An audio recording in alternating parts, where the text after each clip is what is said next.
everybody. I'm Ben Gromyko from InterNACHI. That's the International Association of Certified Home Inspectors. We're the world's leading organization of residential and commercial property inspectors. And this is an InterNACHI webinar. We do a lot of webinars, free stuff online. That's what InterNACHI is known for. And this is a live training class, a webinar class. And this is number 43. I've been doing them for a while. And it's at nachi.org/webinars. And you can go to nachi.org/webinars and register for the next free live interactive webinar. Interactive, you can ask questions and chat with other students online. All of our webinars are video recorded, so they're all there at that URL, nachi.org/webinars, if you wanted to watch a past webinar. So InterNACHI, large organization of home inspectors. If you wanted to join and you're not a member, you've never been a member, but you want to join, we have some coupon codes here. You can get 1 month free membership. You just visit nachi.org/trial and enter the code webinar month. And if you wanted a 50% off discount from your first year membership, you go to nachi.org/free and enter the code webinar. So there's an offer there. We have a free, tuition-free college within the organization at nachi.org, internachi.edu. Sorry about that. At internachi.edu, we have the only home inspector college. So if you're thinking about becoming a home inspector or taking courses, don't join an unaccredited organization or go to an unaccredited school. Go to the only home inspector college, and that's at internachi.edu, and it's tuition-free for all InterNACHI members, internachi.edu. And we are accredited by a national accrediting agency recognized by the U.S. Department of Education, and all the courses are online and free to InterNACHI members. InterNACHI does two things really well. One of them is we help home inspectors make more money. We help you be more successful in your home inspection business by giving you resources to increase your gross revenue. And we also do the other thing really well, which is to help you save money, keep money in your pocket. So we try to keep everything really low in cost, and just like the membership fee is low monthly fee, and a lot of things that InterNACHI provides is free and online. And we also negotiate deals with our vendors. One of them is Inspector Website Builder. So if you're a home inspector with a website, or if you're a new inspector without a website, you got to get online at nachi.org/website. And we negotiated with InterNACHI's official vendor for website designs. That's Inspector Website Builder. And that's at nachi.org/website. Don't be paying any more than $300 for a website design, unlimited pages, SEO, Google ranking, Google reviews, online scheduling, all that stuff. About $300 to design a website, and no more than $20 a month. So if you have a website, think about the cost that it's costing you. It should be making you money, not costing you money. In this webinar, we're going to inspect this house. This is this middle house here. I inspected it, found problems. We wrote a report. It took about 3 hours to do, and I'd like to go through that process with you and also answer your questions. So feel free to chat with folks using the chat feature, use the Q&A feature on your side and ask questions, and I'll get to your questions as well. But what we can do together is we're going to inspect that house. We're going to learn how it works. We're going to find problems because that house has a few defects. Some of them were difficult to find. We're going to follow standards of practice to perform an inspection. I wrote a report using inspection software. I can show you that. We're going to read the actual report together. We can talk about how to become a home inspector, business, marketing, anything you want. So this is your time. Ask questions. Here's my schedule that I use so that I can manage my time during an inspection. So I leave my house early because I want to get to the first job early and do a system where I don't have to have anybody there. I want to get it out of the way.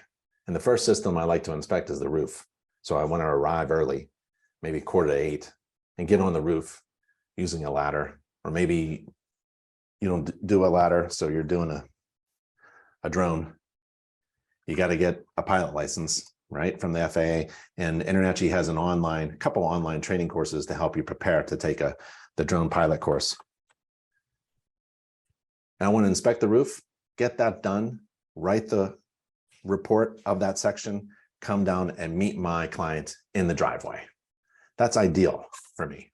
That's what I really want to do. That's my goal. Get there early and inspect that house within about 3 hours. Sometimes I'll have 2 inspections that day. My next inspection will be 12. So from the first inspection to the next, it's about 3-4 hours. Starts at 8 o'clock in the morning. First inspection should go about 3 hours, 8 to 11, eat lunch in between.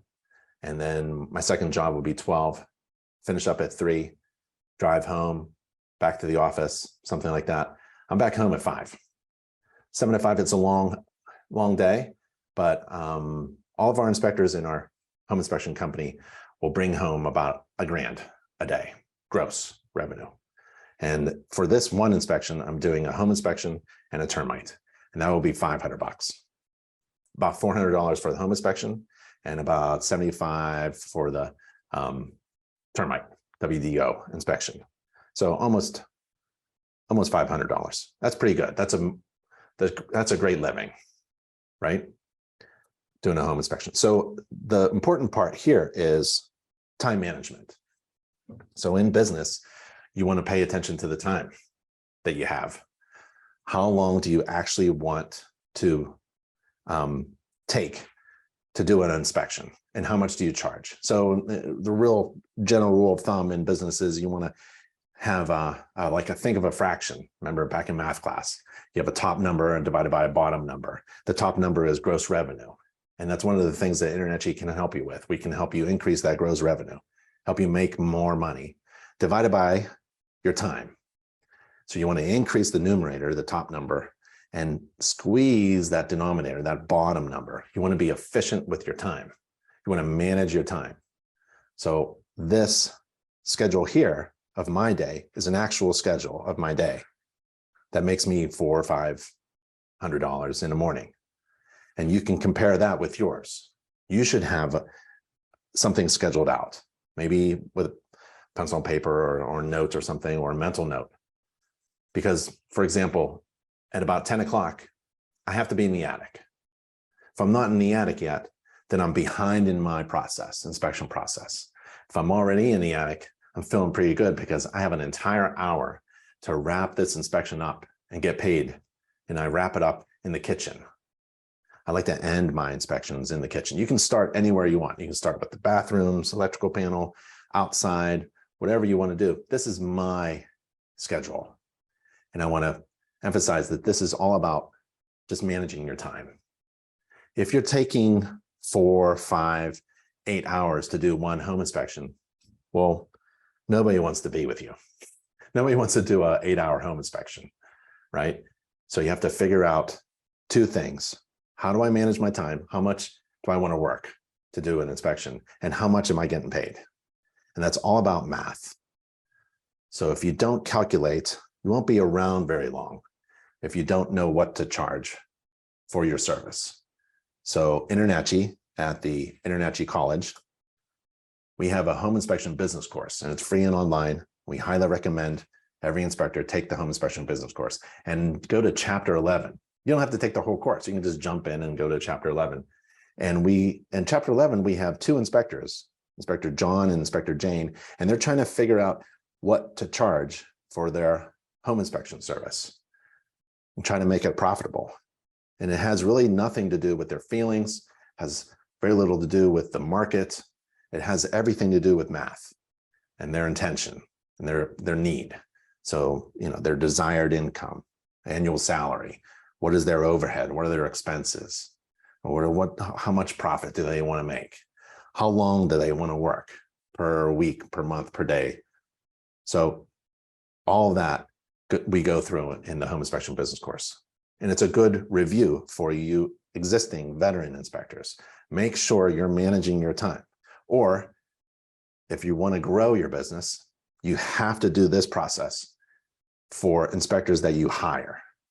You need to systematize every process So if your home inspector employee is doing an inspection for you, you know when to call her up and see if she's in the attic at 10 o'clock, right? If you're checking on her. Hey, how's it going in this inspection? Okay, I'll be there at 11 to help you wrap up. Okay, bye. You know, you have to systematize everything so that you can delegate down those tasks that you don't need to do. And you can run and operate a successful home inspection business as the owner. You can think about vision and money and goals and things like that and marketing while other people are doing the work. But you have to systematize the process. So this is one way to think about business. You have to, where are you in your time management? Calculate a profitable inspection fee according to your time. And this is my day here. Okay, so this is the house we're going to inspect with all that in mind, right? With my schedule and time management in mind, and also a standards of practice. I'm not just guessing about what to do during an inspection. There are certain things that are required and a lot of things not required by an inspector during an inspection. I'm required to inspect the roof. Look at this roof. How am I supposed to inspect that roof from the ground or from the parking lot, right? You can't even see it from the parking lot at that angle. You can't see this roof. You can see it a little bit from the back. I can show you that. But how are you going to inspect this roof? If you can't inspect it, you have to tell your client that you're not going to inspect it. You have to disclaim it, exclude it, tell about the restriction and limitation, maybe come back or with another look at, I don't know, with a drone or with a contractor or a roof or something, roof contractor, somebody needs to get up there and take a look at the roof, or you have to put it in a report that it's not part of your inspection. It's only fair that you tell your clients, because according to the standards of practice, you have to inspect the roof. And standards of practice is at nachi.org/SOP. If we go there, let's just go there now. I'll bring this over.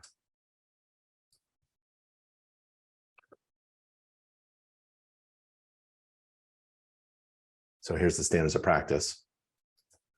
And if you zoom in a little bit, if you scroll down, there's a table of contents and there's roof. Roof is the first system in the standards of practice. You don't have to inspect the roof first. I do. And it tells you the inspector shall inspect from ground level or the eaves. You're not required to use a ladder. You're not required to walk upon any roof surface. Stay safe, right? And here it is here. Here's the exclusion. An inspector is not required to walk upon any roof surface. So how are you going to inspect a roof? Well, you have to, or disclaim that you can't, right? That's the tough part. You have to inspect the gutters, the downspouts, the vents, flashing, skylights, chimney, or other roof penetrations, and the general structure from the roof.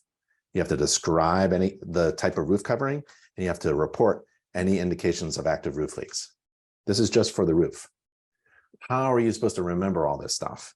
Well, you don't have to if you've got software. So on my phone, I've got inspection software, and there's Home Gauge, Home Inspector Pro. I have Spectora on my mobile device, and that makes me look really smart because I don't have to remember everything. I can just look on my software here about what I'm supposed to inspect: the roof covering, the flashing, plumbing, gutters, downspouts, and I don't even have to remember what to say because it's all already written. Sorry, if I can scroll. Well, I'll show you later. My inspection report template is available from all of the software providers. I have my inspection report. I still write reports, still do inspections, not for clients, but for training purposes. And you can take a look at my software template if you want. But the standards of practice is really important because that's the minimum standard. That's where you start to figure out your process on how to inspect any type of property, because you want to manage your time and you want to know what to say and know what to do. And the standards, that's just like a checklist of things you got to do and say. And so you incorporate that into your software. And so that you don't have to remember everything. And so you can be more efficient with your time. Remember, it's really important to be efficient with your time. You carry that process around with you so that you are inspecting according to a process that you hold in your hand. It helps reduce liability, makes you look smart, and you can manage your time a lot more, right? Okay, so go to the standards of practice and use that as a checklist, as a process template as well. Get your process down. So here's the roof inspection. Me, I get up on the roof. I carry very tall ladders, 40-foot aluminum, 32-foot fiberglass, 28-foot fiberglass, 12-foot aluminum for ranchers, and then the crawl space gear and the step ladder to get into the attic. But I get up on the roof. You don't have to walk. You're not required to walk upon any roof surface according to the standards of practice. So stay safe, right? But when I'm up on the roof, I'm taking a picture of everything, every roof surface, and I'm looking for problems. And that problem is probably like a cracked shingle or some deterioration of the shingle surface. The roof covering is what I'm inspecting. I'm not really inspecting the system. The system is a bunch of parts, components make up a system, and the parts of a roof system are filled with a lot of things I can't even see, like the roof fastening. I can't see the shingles or the staple, the nails, the roof nails. I can't see the underlayment. I can't see the flashing. I can't see the roof deck. Can't see any of that. But what I'm required to inspect is the roof covering. And so I'm inspecting the roof covering. This is the roof covering. That picture is in my marketing. I want to make sure that everybody knows that I walk upon the roof. I try to walk upon the roof for every client because I want to do this. I want to touch every roof covering. I want to make sure that everybody knows I'm up there. I want my potential clients and their real estate agents to have reasons to hire me instead of the next inspector. And if the next inspector isn't getting up on the roof, then I want to make sure that I market that advantage, that competitive advantage that I have. They call it a unique selling proposition. It's something special that you can't get anywhere else. Well, maybe there are other inspectors who get up on the roof, and so I'm competing with them, but I don't want to compete with everybody. So I want to distinguish myself from all the rest. And if the majority or some of the inspectors don't go up on the roof, that's okay. You're not required to. But in marketing, it's all about giving your clients reasons to hire you. You want to overwhelm those potential clients with a wave of value so that they're really not looking anywhere else. They're just so overwhelmed. You want them to perceive the value that you provide as being overwhelming in comparison to the cost. So when I charge $500, $400 for a home inspection, $500 for a home inspection and a termite bundled, or maybe it's a radon test or some other ancillary inspection, I want to make sure that that cost is much smaller than the overwhelming value that I'm providing. I want to just provide an incredible amount of value to my clients. I want to educate them on their home, how their home works, how to maintain it, how to save energy. Along the way, I'm going to tell the story of the home. Maybe it has some problems that can be fixed, and I'll tell them how to fix it maybe, or just recommend a contractor fix it. But I'm just going to assume that they're moving into this dream home. They found their dream home, and I'm just going to tell them the story, and I'm going to take them through the home, and everything's going to be great, even if there are major defects, because I am assuming they're moving in. I don't kill deals. I don't freak out people over things. I'm assuming that anything I find, good or bad, it's for my client who is moving into the home. And information that I can provide needs to be perceived as overwhelming to them. My service needs to be overwhelming because I want to increase my fees all the time. So in the general rule of thumb is if the perceived value is much greater than the cost, then it's a good decision. It's a good purchase decision. If the value that you perceive from this thing is way overwhelming, in comparison to the cost. You always want to be thinking about providing value.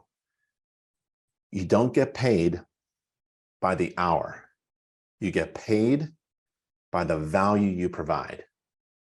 Now, to calculate a profitable fee, you have to figure out how long it takes you to do an inspection, but the value you provide is what you actually are getting paid for. Charge by value. This information that I provide here, these pictures, are of value to my clients in comparison to other services that don't provide that, right? So this is a competitive advantage that I have because I am providing my clients this kind of value. I am touching the main sewer vent pipe and the flashing around it. And I know how it's installed and I know its condition. And I can explain that to you in text, with words, and with a picture. You don't have to go up there. I'll do that. And I'm going to take a picture of these components for you. And I'm going to show you what it's like. Everything's okay on this. That helps assure my client that they've hired the right inspector. That's why I charge so much. This is a really good value. That's me pulling on the ridge vent. I know there's a ridge vent. How do I know? That's my hand pulling on the edge of it. I know that there's flashing in between your roof and the neighbor's roof. How do I know that? Because that's my fingers there. I'm looking for the step flashing and the counter flashing, and it's right there. And I don't find any problems with this roof. No defects. And the gutters are clean. How do you know? Bink, there's a picture. So you can do this picture too. If you do it, where's my drone? I like my DJI drone. Yep. Yeah, you can take that picture. You can compete with me. This is on the back side of the roof, and there are no gutters on the back side of the roof. Not sure why. Some kind of architectural. Oh, I'm sorry. This is the front of the roof. This is the front of the roof. Sorry. There are no gutters on the front of the roof. I don't know why. Some kind of architectural design that I wouldn't like, right? I would never tell my builder, hey, take those gutters off of my roof. I kind of like the way they look without gutters. It's starting to deteriorate in the corner here. It's been patched up already, and this is rotten here, and it has a poor patching. And the same thing's going to happen here. I know there's a drip edge and it's extended over, but wind-driven rain or something like that, this ain't going to last very long. And this shingle is this is an extension of about 3 inches, right? So those shingles are just going to flop over eventually. And you can tell on the underside, this is the eaves, this is the soffit vent, this is the fascia board. This board is just going to have stains on it. It's cosmetic, but every roof should have a gutter, unless you live in a desert. Some sealant. While I'm inspecting one system, I'm inspecting other components. While I'm inspecting the roof covering material, I'm inspecting this flashing area where 2 windows meet. When anything like an intersection of 2 different materials or 2 different components, like 2 windows touching a flashing area or something like that, I like to get in there and take a look to see where I try to imagine water trying to get into the house. This is the back of that one, this is the front of the house. And you can tell the old shingles have deteriorated. So they didn't replace the front part of the house. Let me show you the house again so we can see. So this is the top part of the roof that I was walking on. This is the front of the house, no gutters, right? We've got wood rot there. And then these shingles are starting to deteriorate. And if we go back to that deterioration, there it is there it is there. So this small section of roof, maybe a couple squares, could be replaced. So I'll put that in the report. And I'm coming down, I'm slowly coming down off my ladder. And there's my ladder there. I set that up. It's not right, but I didn't want to damage the shingles by extending my ladder above the roof line. So it's really up to you on what is safe when you use a ladder. InterNACHI College has a free online ladder safety course. You can take a look. Next system is exterior, and it's in the standards of practice. But I'm done When I come down off of my ladder and I'm on the ground in the front there, my clients probably are coming up at 8 o'clock or whenever the home inspection begins. I've got my hand out, I've got business cards, big smile, fresh breath, and I'm welcoming them to their new home. Thanks for hiring me. This is the first time we've met. And here's how it works. I'm going to inspect the roof and the exterior, and I will walk you through. If you'd like to join me, that'd be great. Or you can just go in and take a look around. If I find something wrong, I'll for sure explain it to you. And then there's a couple things I want you to see, like how the heating system works and where's your hot water tank and shut-off valve and electrical panel and things like that. And so whatever you like to do, but the condition of the roof is good, except for the front and the gutters there, a little bit of road rot, and and now I'm going to take a look at the exterior. So whatever you want to do, a couple minutes of explanation right there. Help set the expectation, help them feel more comfortable with me. This is the first time we've met. It's a strange business where you get hired before you even meet your client. And then the agent is there, inform the agent what's going on, and tell everybody at the very end, because I'm using mobile software, I'm going to provide a summary of the problems that I find, if any, right? And then later on, I'll provide the full report, which no one reads. Exterior is next. Oh, I have a question for you. Let's see if I can launch a poll using this system, okay? There we go. Oh boy, here we go. All right, ready? Can you see that? I wonder if you guys can see that. You see the poll? I don't even know if it's projecting on your side. I'm hoping it is. Oh yeah, it is. Okay. So here's the poll. Here's the question. Are home inspectors required to find and report upon every defect in the home? Yes or no? Or I'm not sure. And we'll do this for like, I don't know, 30 seconds or so. So 30 seconds. Hurry up. Let's go. Greg, it's not showing up on your side. I don't know. Or maybe that's the answer. So there's a question and it's a poll, and hopefully it's showing up on your side. I don't know. It's the first time I've used it in a while. So let's see. I don't see anything else. I don't see any buttons, but the poll is supposed to be on your screen. And the question is, are home inspectors required to find and report upon any defect in the house? Yes or no? And so we have answers. So let's end the poll and let's share the results. Can we share the results? Did I share the results? Here's the results. 9% of you said yes. 87% of you said no, not required to find and report upon every defect. And 4% of you are not sure. The no's have it.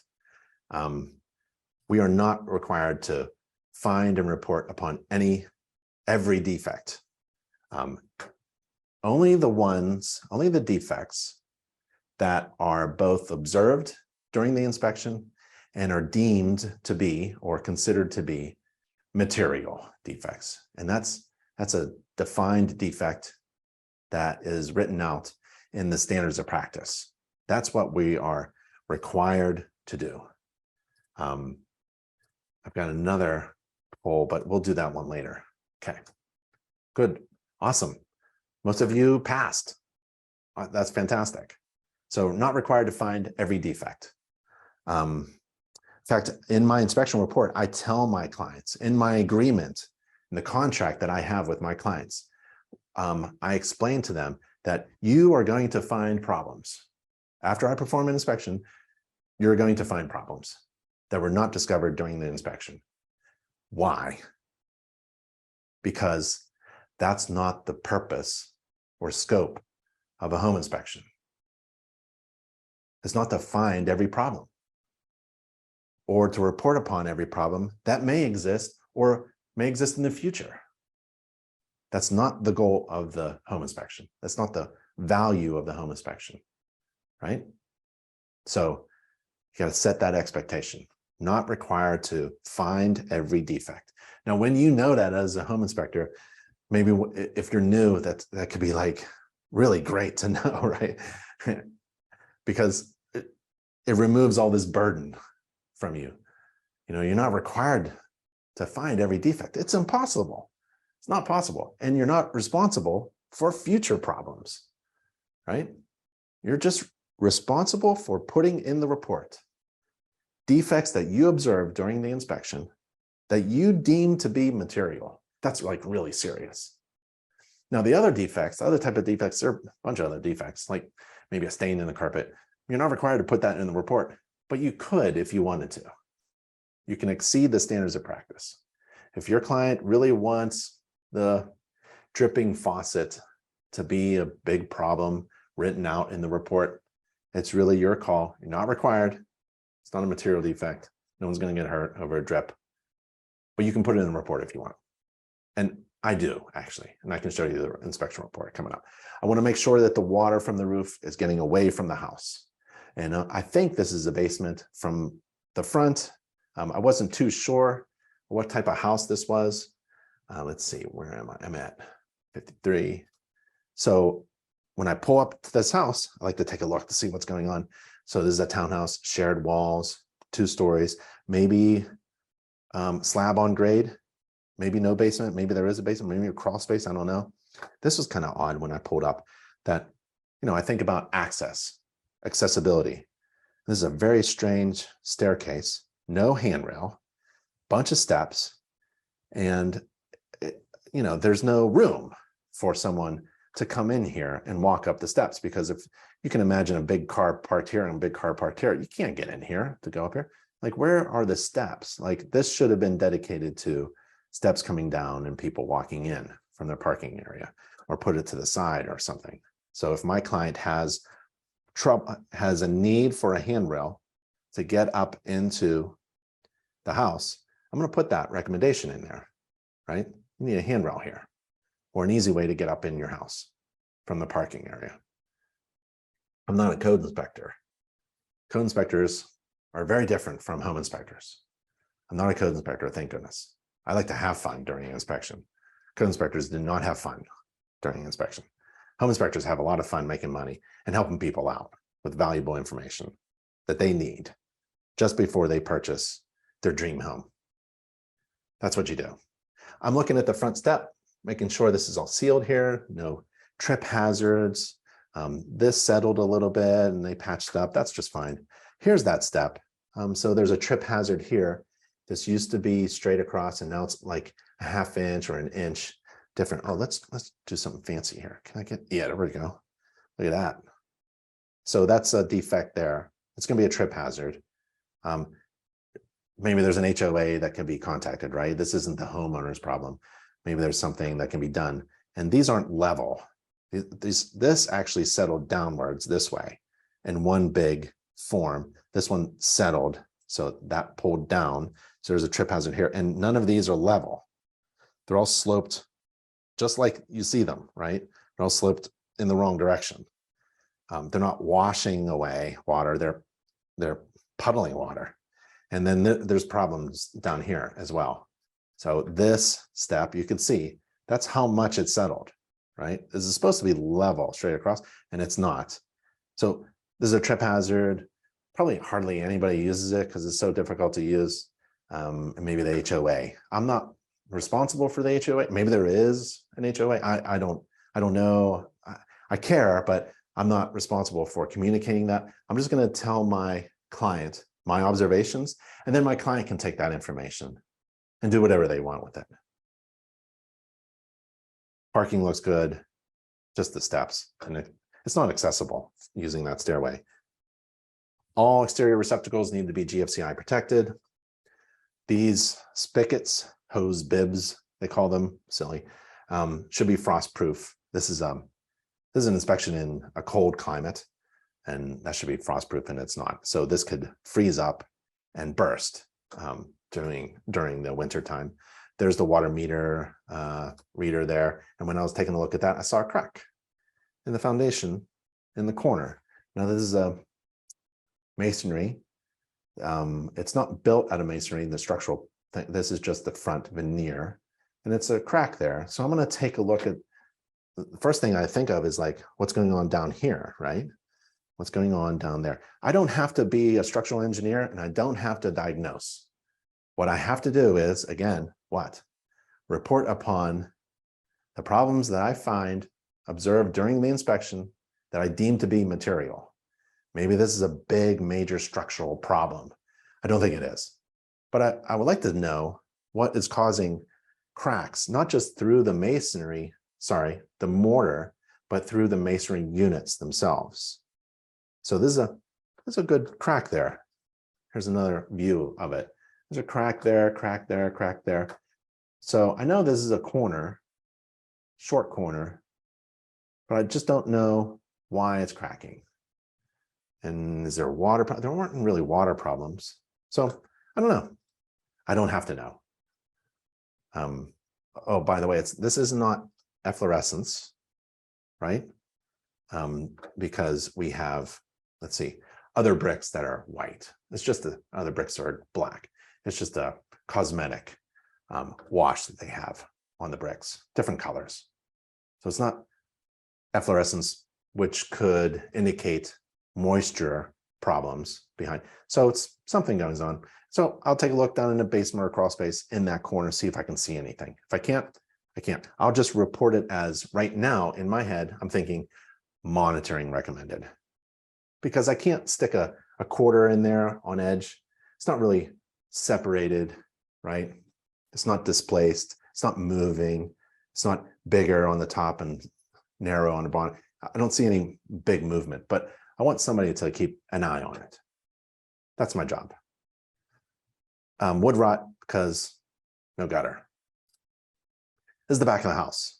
Satellite dish, not responsible for this, but I am going to look to see if the fastenings there on that base are sealed. They should be sealed, sealed up. A nail through a shingle is a potential water entry point, and satellite installers know this, and so they should seal it up really well. Sometimes they don't. I'm thinking of the gutter in the back and the downspout diverting water away from the house, and it isn't. This is a downspout that discharges hundreds of gallons of water during a heavy rainstorm right next to the foundation of the house, and this is the back side of the air conditioner unit. The gutter straps, I didn't do this. I didn't need to. I saw the roof in the back, the lower secondary roof on the back from the front. I put my ladder up in the front, crawled over, walked over the ridge and came over here. So I didn't put my gutter. Somebody put their ladder up on. So this just popped there. That could be snapped back into place. And this is missing a strap potentially. Maybe it's laying inside the gutter. I don't fix problems. I used to build homes. I can fix this problem. It's easy fix. Click. But I'm not going to fix the problem. What I'm going to do is when I find a problem, I'm going to take a picture of it and put it in the report. This is a minor problem. Homeowner may be able to fix it. Probably a contractor, somebody in the neighborhood. Maybe the HOA does it. I don't know. There's the back. I have an electrical panel. There's the neighbors. There's some telephone and cable stuff. That looks like a dryer vent. There's that downspout discharging behind the air conditioner unit. See, when I take a look at something, I like to see where, is there anything, okay, where are my systems and where am I going to go next, right? And so this is a bunch of names like Bilco door or a hatch door, a door to the basement. That's interesting. I'll take a look at the surface, and then there's the air conditioning unit as a concrete porch. So I'm trying to identify the systems and then take a look at the components. And the grading looks okay. There's a sewer vent, and then the bottom of this is a concern, and it looks okay. And that's me with my screwdriver. So if I go around and just tap on things, right, I can hear if it's soft. If it's soft, maybe I'll see if I can probe into it. If my screwdriver goes into something that's supposed to be solid, that's a defect. This may be an indication of wood rot, right? And so that's a picture, and I put it in the report. All exterior receptacles should be GFCI protected. And these are, that's good. There's a missing retractor thing-a-ding on the storm door in the back. No big deal, it's minor. I'll put it in the report. This too, missing a light bulb cover or whatever. No big deal. I'll put it in the report. Looking at the grading, looking at the condition of the steel doors. There's some minor rust there. I'll put that in the report. This is a dryer vent.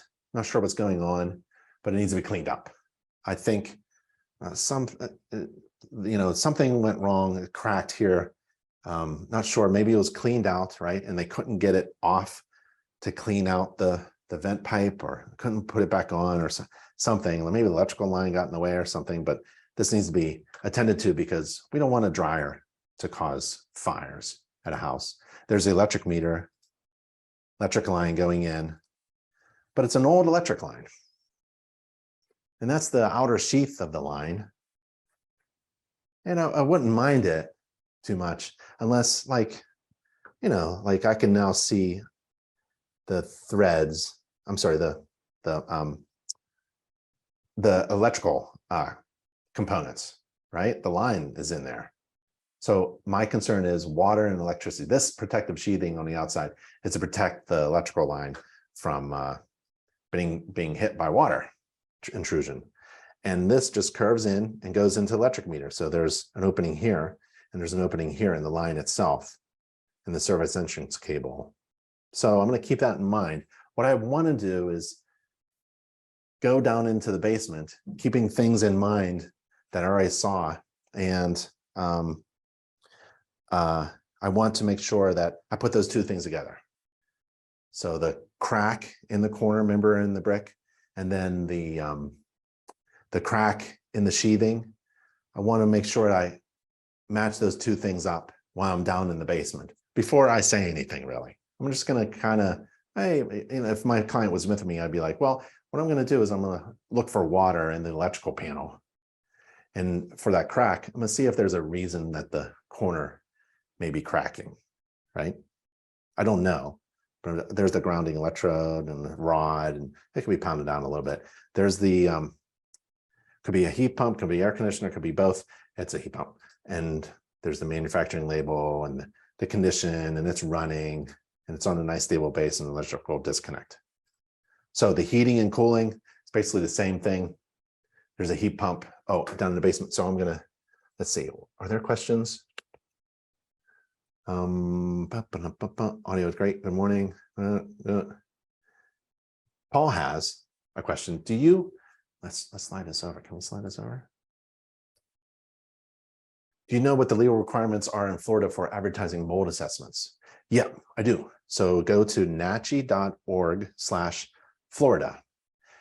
NACHI.org, NACHI.org/Florida. We have state-specific and province-specific and country-specific pages of information. You can find them easily just by typing in NACHI.org/ and then type in whatever. If it's two words like New York, it's one word. NACHI.org/New York, one word. NACHI.org/Alberta. NACHI.org/Florida. And there'll be some information for that. Are websites able to be created before becoming InterNACHI certified, and then the certification logos, later someone will become certified? Yeah, so the Inspector Website Builder can build a website for you before you become InterNACHI certified. They only work with InterNACHI members, and the website works really well when you become certified. And so they don't work for non-members. So you have to be a member of InterNACHI, and then ideally you get certified. And you can start that website design long before you become an InterNACHI certified inspector, but you have to be a member. David, do you post the slides for the download? Yeah, sure. Just email me, ben@internachi.org. It'll also be on the video page. We record all the webinars, and it'll be below the video recording. Before you inspect the roof, can I assume you talk to the homeowner first to tell them what you were doing? Yeah, actually, after I do the roof inspection, because my client is not permitted to follow me up on the roof. After I come down from the roof, I explain everything, the inspection process to everyone. Would be discussed over the phone contract. Yeah, so my office manager would set everything up. Sometimes we actually don't get to talk to the homeowner. It's really the agents that we talk to, and the agents that we know the process. They know what's going to happen. So we actually don't talk to the homeowner until face-to-face, until we see them face-to-face in your home. But you can send out a text to your clients that explain the process. You can send out a text or an email to the homeowner or listing agent to prep for the home inspection. Little reminders about it's coming up in 2 days. Starts in 1 hour, things like that. Here's what to bring, things like that. In your home inspection business, how is the pay structure set up for your home inspectors? They were all salaries because, well, they started off as 1099s working per hour because they probably had some other gig or something going on while they're trying to figure out how to get trained and become a home inspector full-time. So we're training them and you pay hourly and then you switch over to salary. You know, IRS makes it very clear the difference between a subcontractor and an employee. And there's that little time in between where you're both testing each other out. So you can do 1099s. And then, yeah, it's going from there. What pressure valve are you looking for when testing a pressure valve? I don't. In Pennsylvania, it's not required. I know some places like Texas, you gotta use a pressure gauge. Do I have mine pressure gauge here? Where's my pressure gauge? Must be in my truck. So you can put a valve pressure gauge on the outdoor spigot and see the pressure. And then you can also test the flow if you're doing a flow test. Bill says, yeah, okay. Yeah, but if there are people in the house, you're just going to be up on the roof without giving people a heads up? No. Obviously, I knock on the door, ding, ding, ding. I introduce myself. They're probably, scrambling to get out of the house because they know it starts in 15 minutes, but I'm there early now. They're all nervous. Had they read the email that we sent them or the text, they would know that I'm going to be a little bit early, but people don't read. And so ideally they would be seeing me because I pull up in my big van that has home inspector stuff written all over it, big ladders, and they're ready to go. But I knock on the door, I introduce myself. I've got my InterNACHI ID. Here's my vest, and I've got my ID on my vest, to identify myself, and I can pull it out and show them my ID. And they should be expecting me, maybe not early, but that's okay. And I don't need to go in. So when I come up, I'm carrying my step ladder. I'm assuming because of the design of the home, I'm going to have an attic access. I'm carrying my step ladder. I'm wearing my vest. And I'm carrying my tool bag. And I set it all down on the front, ready to roll. Knock, knock, knock, introduce myself, explain what I'm here early, sorry, I'm gonna go up on the roof. You don't need to, you don't need to do anything else. My home inspector clients are gonna be here in about 15 minutes. I'll be outside on the roof and that's it, right? In Texas, pressure, yep, should be between 40 and 80 PSI where it's required to be tested. What's your review of that drone? I love this drone, DJI. I think it's a Mini. There's a Mini 2. Oh, this is a Mini 2. There's a Mini something else, but this one I like. It's, what is it? Less than half a pound, fits in my hand, and 4K pictures, 4K video. Comes with an app. It's really great. The adjacent building has a gut. Yep. Need 3 feet over the roof surface when using electric. That's correct. Unless I think I'm going to damage the gutter, which I think was true. I could see that this gutter, I hate the gutter with the strap over the front, because when you push on the gutter, which is what you're going to do when you use a ladder, they're going to pop. And that's what happened in the back. Do you remember? Somebody put their ladder up on the back. It wasn't me, because I don't need it. And they pop the straps and it flies off and he loses it and all that stuff. So I do things as safe as possible. I used to build homes, installed roofs, and for many years, trained people on ladders. I know the rules on the ladder, but if I'm going to damage property by following the rules, then I'm going to adjust the way I use my equipment so that I don't on purpose damage something.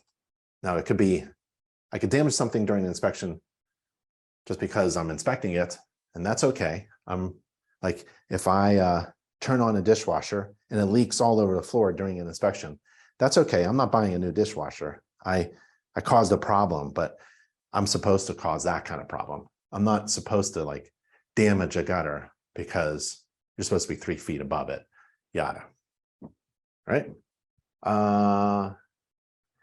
This is a public staircase. It's not the owner's property. Okay, let's just assume that that staircase in the front is not the property owner's. But let's assume my client comes out of the house and falls down those stairs. Well, that's no good for anybody, right? So if I knew that those stairs are a trip hazard and I purposely didn't tell my client because I think some HOA could be responsible for this, that's dumb, right? I have to tell my client, like, hey, these stairs are not going to be safe. And you need to get the HOA to fix this, or whatever, whoever. Maybe it is your responsibility. Maybe it's not. I don't care. They're not safe, right? And I know this because I know some standards, building standards, and I want to tell my client, don't use these stairs. Look, there's not even a handrail, right? They should just chop that whole thing up. But I inspect without any regard to who owns what. Oh, you don't have to inspect the common places. What are you talking about? Right? If there's an electrical hazard and it's in a common area, I'm going to tell my client, there's an electrical hazard right there. Don't touch that. You get electrocuted. In fact, we should put a barrier up. No one touch this. I don't care if it's not your responsibility or not. Do you own that? I don't know. Who cares?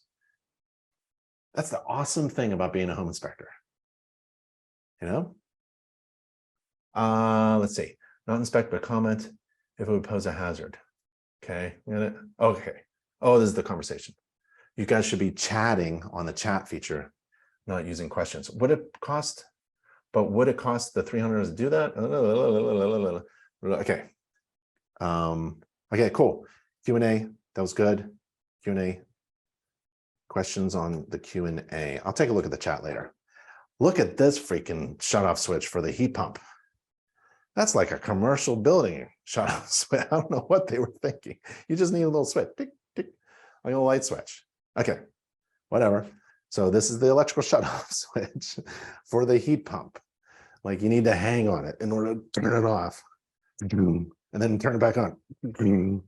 Okay, that's a heat pump. There's the refrigerant line. Large line is called the suction line. Liquid line is little diameter. This, if it's on hot, it should be feeling, you can stick your thumb and feel the suction line. It should feel warm, hot. When the heat is on, air conditioning, the opposite. This produces condensate when the air conditioning is on, and the condensate is draining away. I've got a little trap there, but here it goes. Goes into the perimeter drain. So the slab is a floating slab, it's called in the United States. We float the slab, the concrete slab, on gravel. And there's a little space often in between the foundation, which is built first, the concrete block foundation to the right here. These are ICUs, concrete block units. And this is another row. And then the foundation, the footer below this row is right there, right? And there's a little step here and some gravel. Now in here, right, there's gallons of water being dumped in this perimeter drain during the summer months when the air conditioning is on and it's producing condensate. It'll drip.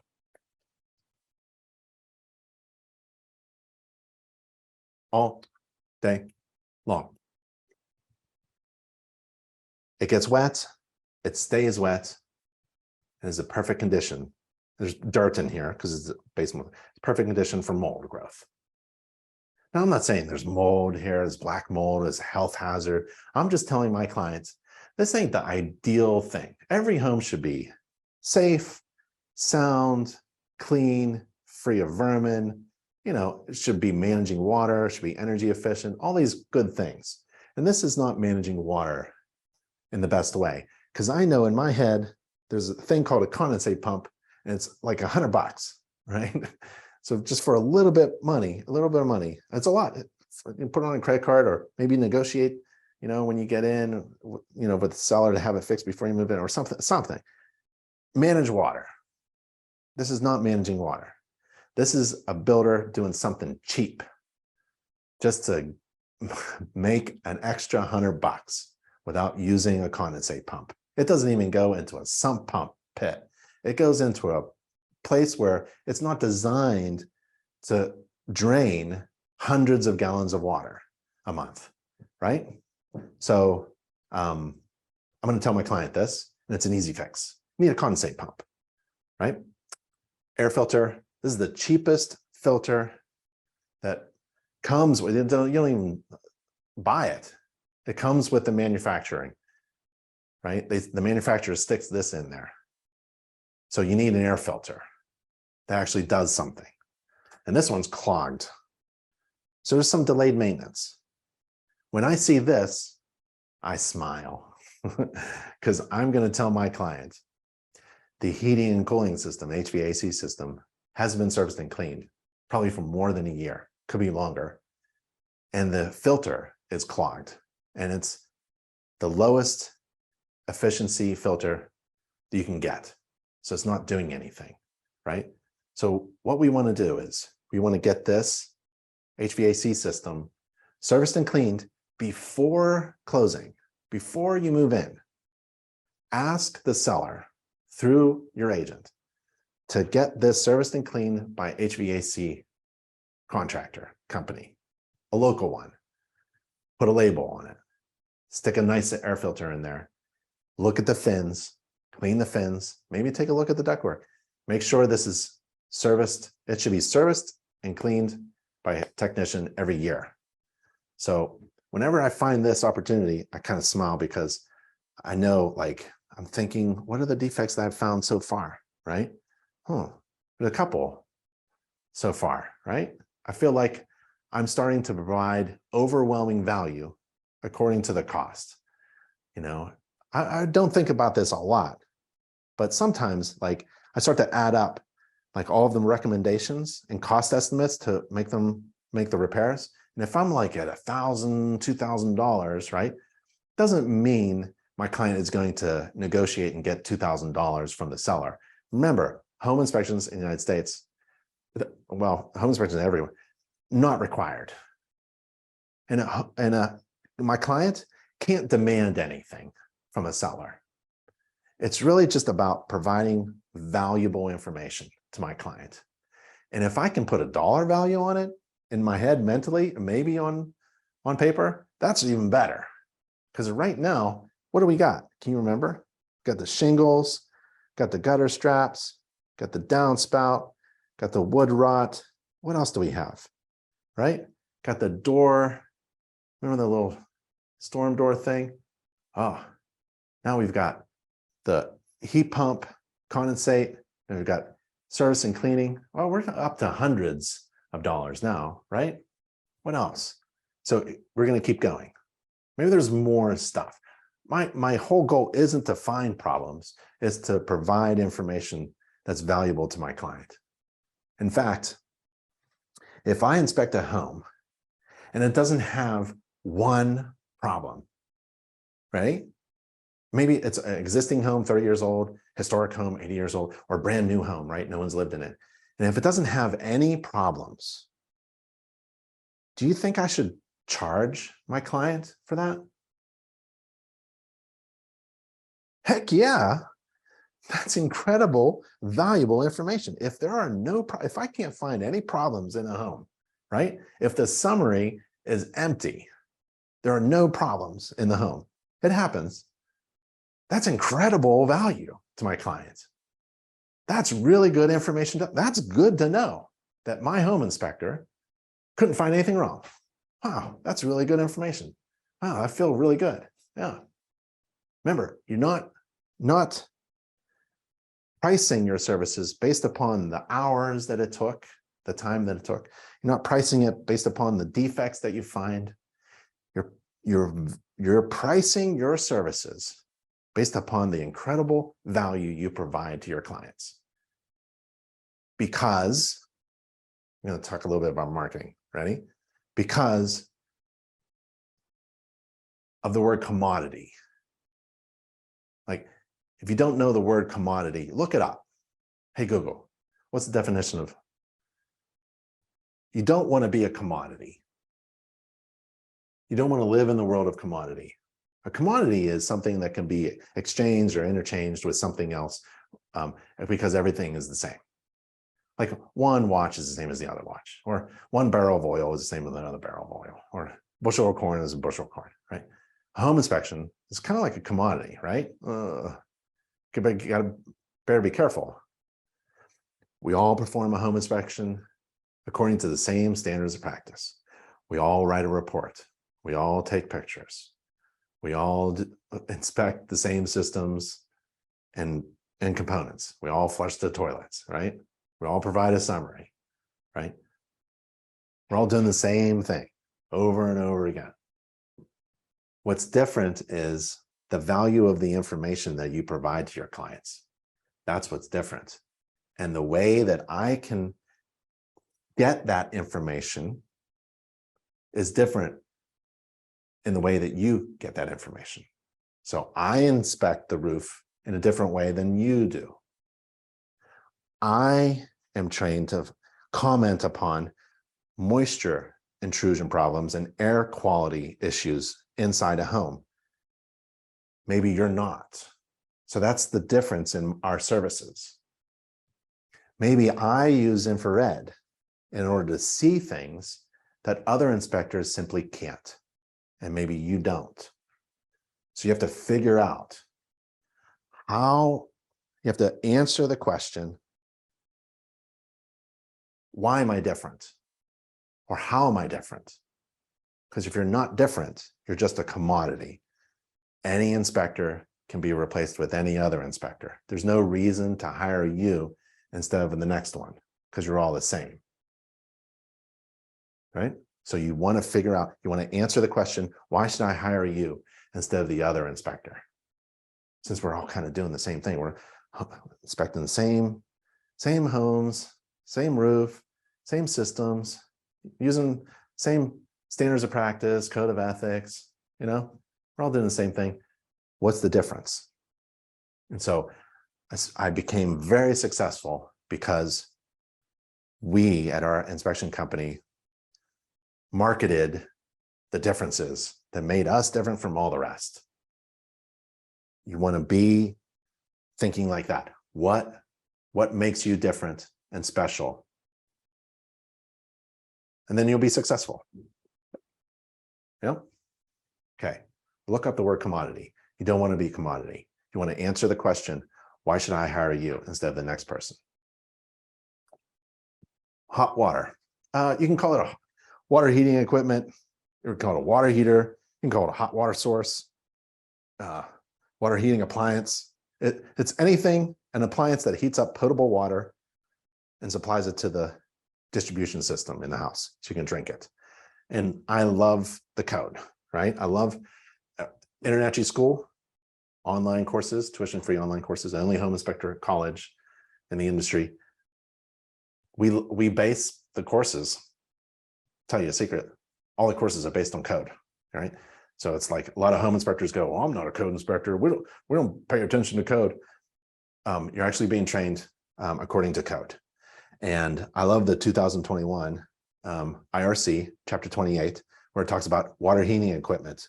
And there's a section in there on the TPR valve, extension pipe, not the valve, but the extension pipe. And there are 14 requirements to the extension pipe of the TPR valve, just 14, just the extension pipe. It's really cool. You're required to look at the water heating equipment. There's the water tank. The base, always look at the base, always look at the system, from afar, and then I move in and look at the top and the bottom. And then this shouldn't have any rust or watermarks. It's not. And they kind of put it on wood and to lift it off of the concrete floor. Okay. I think a pan is best, right? Catch it, maybe drain it into the sump pump or that perimeter drain or something like that. And there's the manufacturing tag, cold water coming in through a shutoff valve, hot water coming out. Somebody was messing around with the electrical. This was left like that. I didn't do that. It was open. and there's a TPR valve, it should be extended to the floor in an obvious area. So if it's leaking, everyone sees it. Plumbing. I think of plumbing as water coming in and sewage going out. In, out. This is the in, public water coming in through a shutoff valve, water meter, check valve, pressure regulator, water meter, valve, and jumper cable. So this is kind of like a system of parts, components. So a system is the system, and it's made up of components. And I have to touch and take a picture of every component. So there you go. And that's a shutoff valve going outside. Sewage drain going out, right? So there's some pipes there, some pipes there. I can't see everything, you know, a lot of restrictions. I'm just looking for anything that's leaking. There's a clean out at the main before it goes through the foundation. That's nice. Can't see behind there. I don't know what's going on. Oh, and that's where the corner is. So I can't even see that corner where the crack in the masonry brick on the outside was. But you're required to inspect the basement, foundation, crawl space, or structure. And so this is the finished basement. And I've got my two favorite tools. Here they are here. Here they are. This is a sensor for wet, a wet sensor. I don't know what to call it, even a moisture meter, but it's a Hydro Shark. We still make these. Once you get one, keep it. It's extendable, right? And what I do is I can extend it up and touch the ceilings or extend through the floor and see if it's wet. And if it's wet, so it gives me a little audio and visual. I do not measure moisture content, even though I have a moisture meter. I don't care what it is. I just want to know if my thing says it's wet. And then it is a gardening tool. You can extend one of the tines, is a 3-tine hoe, and you can extend it out. I like to reach things, I like to hit things, I like to pull things, protect myself from dogs and cats. Just kidding. And it's a really good way to reach stuff. I like to reach above the foundation, grab the insulation, take a look, put it right back. No one knows. According to the standards of practice, I'm not required to move insulation, but I do because I want to see stuff. So those are my tools there. They still make them. This is shots of the basement, pictures of the basement. These are inspection restrictions. I can't see everything. And it also indicates that something else is going on, like drywall was installed and then it was torn down. And like there's renovation going on. And I think there's electrical going on. So the first thing I think of is like, what's this electrical wall receptacle doing up here? Is there a permit? Is this done by a professional? Or is this the homeowner doing something down in the basement, not really telling anybody? There's low clearance. This is headroom clearance. This is like 6'3". I'm 6'3". I hit this a couple times with my head. That's probably a dent from my face. It's not even like code. I don't know what's going on here. There's low clearance. This is the stairs from that still door thing going outside. This is where I look for moisture, where the two components meet. So it's brought in two pieces. This is bolted to the house, and so is this. But right here is like a potential for water entry. And these could be deteriorated with moisture intrusion. We saw a little rust on the outside, but no big deal. And then I like to look at where two different materials come in contact with each other. And then down here, it looks like there was some water coming through. This is different. This is like mud here, and this is not mud. And this is efflorescence on the edge. And I don't know what's going on, but I know that's wet and damp. So I'm going to put in a report. I observed indications of prior water intrusion at the staircase, metal staircase to the basement from the outside. Monitoring is recommended. And then we talked about this here, all the water being drained into the perimeter drain. There's a lot of unfinished construction. Pictures worth 1,000 words. I don't know what's going on here. It's either renovation or demolition or something. I don't know what's going on. A lot of inspection restrictions here. We already did this before. Like, what if there's a defect right here in the floor. Well, it's not going to be in the report because I have to both observe it and deem it to be serious to put it in a report. I can't see anything. I mean, right now, if I was doing an inspection with you live right now, and there's a whole leaking toilet above my head, and I don't see it, it won't be in the report. Or if I don't think it's serious, it won't be in the report. If it's hidden somewhere behind this furniture here, right? It won't be in the report. Why? Because it wasn't seen during the inspection.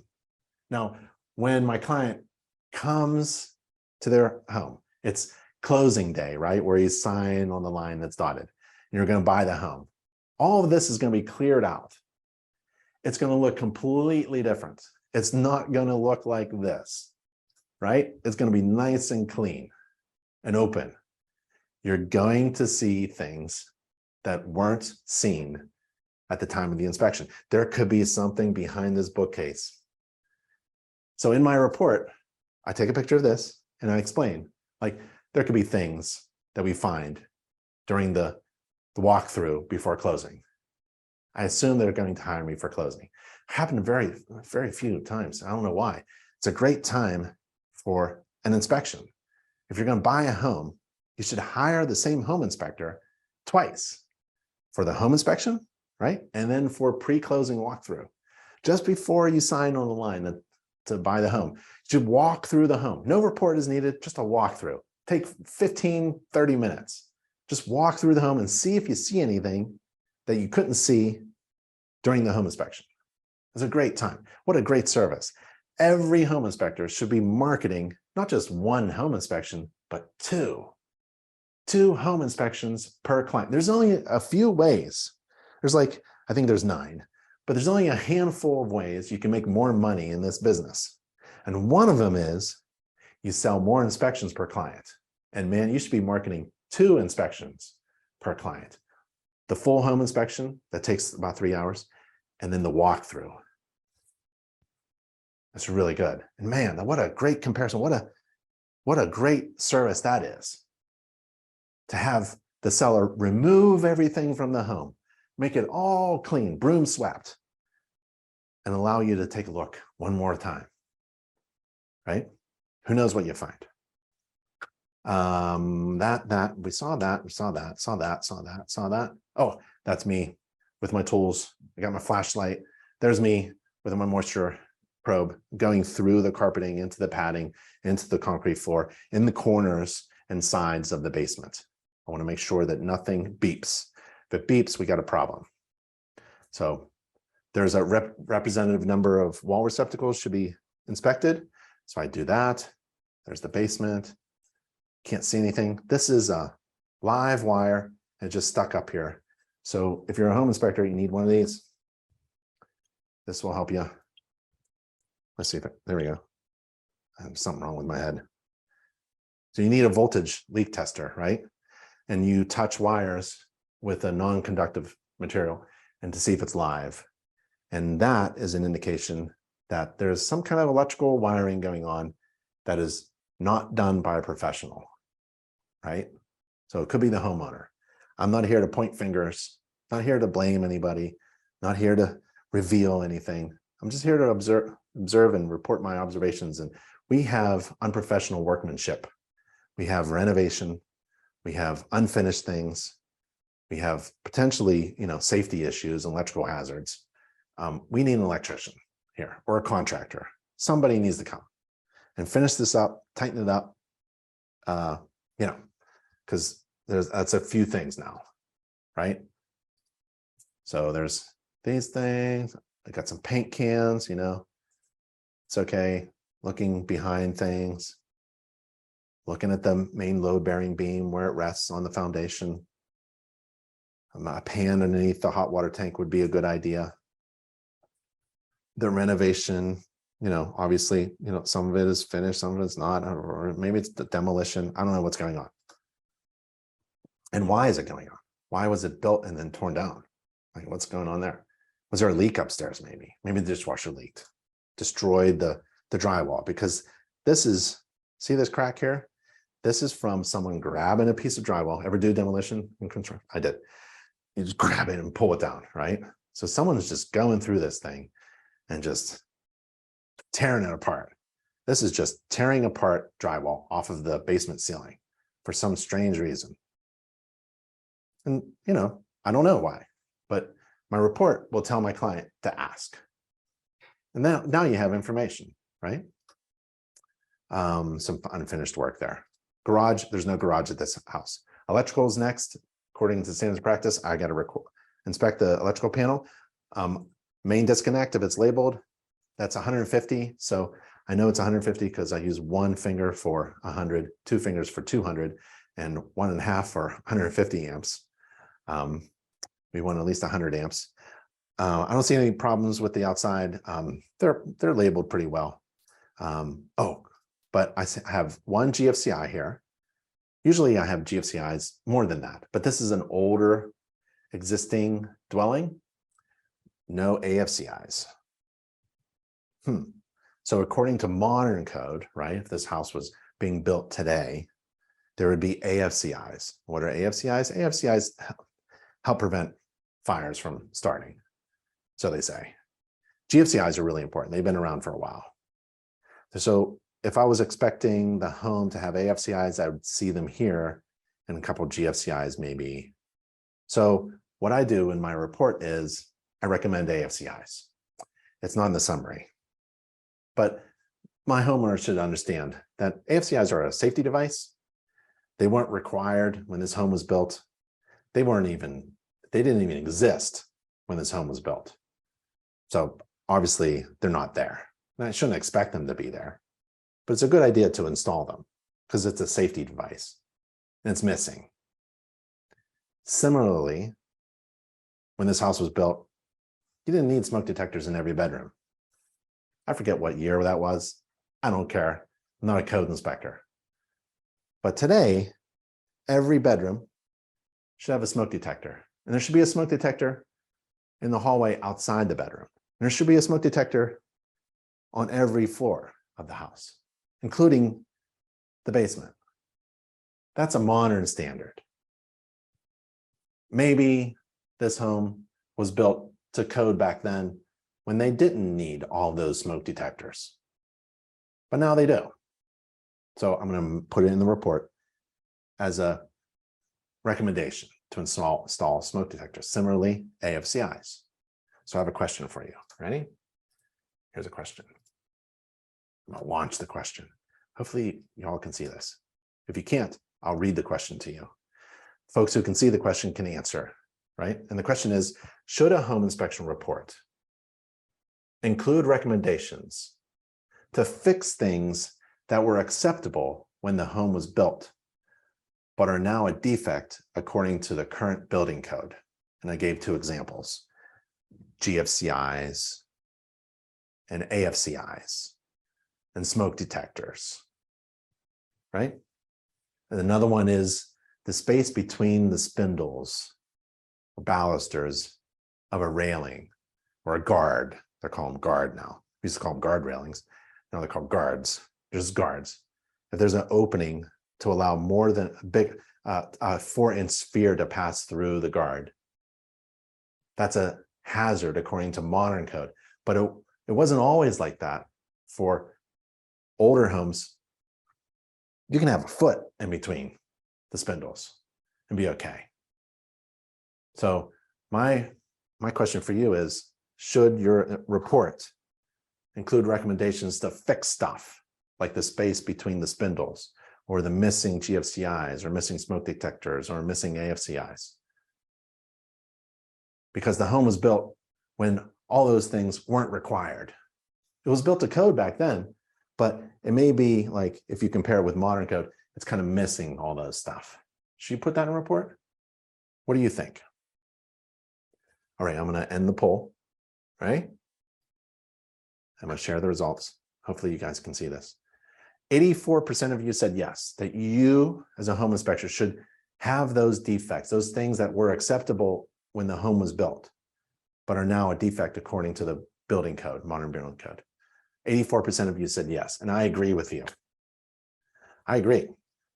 That's how I inspect. In fact, I inspect without any regard to the age of the home. What? I don't care when the home's built.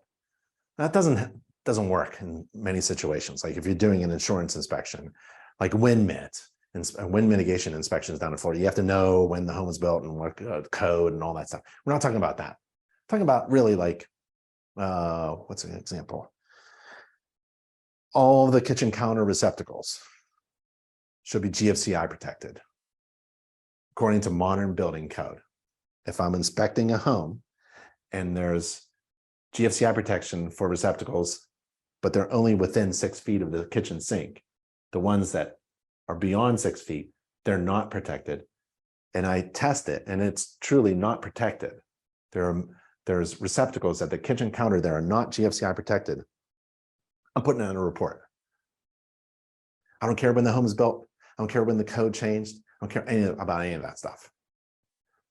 It really is a safety device, and it really should be put in the report as our correction is recommended.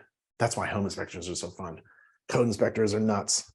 They have to know what year that switched over and when the home was built and was there a permit and was it renovated and is this part of the renovation? Is this old and original? Ugh. Right? We're not code inspectors. Code inspector books are this thick. You have to memorize it, and it changes every 3 years. That's an important point, actually. Code changes every 3 years. Do you know why code changes? Do you know why the home that you're inspecting now was built back then, like according to a code, but now is like they have a problem? It's because we just learn more. We know what's better. Code changes oftentimes, unfortunately, tragically, because someone got fatally injured or seriously hurt. And so they changed the building code in order to make the dwellings safer and now more energy efficient. And they perform better. It's called building science. We try to change the way we build homes so that they can be more comfortable and livable. And so if you were just inspecting in the past, right, everything's going to be great. No problems. You're going to forget. If you're inspecting, if you say things like, well, that's how it was built back then, you are discounting all the people that got hurt in order to make the code changes and make our home safer, right? I'd rather be on this side, thinking about the latest modern standard, building standard, and try to help people bring their old homes up to standard so that they're safer and more comfortable and energy efficient and perform better. Okay, so that's what I do. You're not a code inspector, and the home inspection standards of practice don't mention this issue very much, right? So it's really your choice. I just love inspecting without any regard to the home age. There's one GFCI, they're labeled, got some other labels. Look, there's the original wiring, there's the original, maybe a second newer wiring, and I think we saw this. Remember this wire? We saw this all curled up in a floor joist bay. You're not required to remove the dead front cover. I do. Why? Just take a closer look. And in here, I see indications of water and even rust. Water on top of the main breakers, right? Inside the panel. Why? Well, maybe it's because of that sheathing. Remember the sheathing? I forgot about the sheathing. The electrical line, the service entrance cable, the outer protective sheathing from the meter into the panel itself is opened up for water intrusion, and I find watermarks inside the electrical panel. We need an electrician. What great valuable information I'm providing to my client. They're going to buy the home. I'm not killing the deal. I'm providing them valuable information. And there's the other breaker. Everything looks good. Laundry. There's a laundry there. The window opens and closes. Got the dryer. Got the laundry tub. There's the valve, the drain. It's a it's a trap, an S trap, and ideally it'd be a P trap. S trap, it's kind of gurgle. And then the odd place for the clothes washer hoses. They should be pressure tested hoses. These old black hoses often burst. And maybe that's actually what happened down in the basement. So more information there. You can see a little drip right there. So I'm running hot and cold water. Hot water tends to expand things. And sometimes when fittings expand, they leak. And this one leaked right there for me, right on the towel. So that was really nice. And receptacles in laundry need to be GFCI protected according to modern code. This receptacle is not GFCI protected because the house was built to code way back when. And now it's not safe right there. It's missing a safety device and it's an inexpensive fix. So everyone is safe. Attic. Remember the time management? Guess what time it is? 10 o'clock. And I'm smiling because I'm going to get paid in about an hour after doing a really great inspection for my clients. They're getting really valuable information, a ton of valuable information. There's the standards of practice helping me figure out what to inspect. And I'm not going to walk on this nice surface of blown in cellulose information. I'll do it some other way. I'm not going to walk right in the middle. Maybe I'll walk on the right there. I'll walk on the trusses. The trusses here are not covered up. Ideally, like they'd be covered up with insulation, but since they're not, I can put my foot right here and right there and walk around if I wanted to. I'm not required to. If there isn't a floor, you're not required. That's an inspection restriction, but I like to walk around a little bit and try to find things, maybe missing components, maybe missing fastening, maybe roof leak, indications of something. I'm looking around and whoop, there's the second floor bathroom vent, blowing exhaust, warm, humid, moist air from the bathroom into the attic. And ideally it would go directly outside, not in the attic, even though there's outside air in the attic. It needs to go outside, not into the attic space. So there's a home inspector business card. I have no idea why they did that. That's an ashy inspector there, and they like to put business cards next to things that they find. And so this could introduce a lot of moisture into the attic. And what happens is, like in the wintertime, remember this cold climate, that moisture condenses on a cold fastener and it drips on the insulation. And I see that on the insulation, actually. I see drips on the insulation, marks, all these little, you can't see it in the slide, but these are indentations. That's not mouse indentations. I know what that looks like, but these are like little drips. Like, huh. And it's not insulated very well. There's only 5 inches of insulation.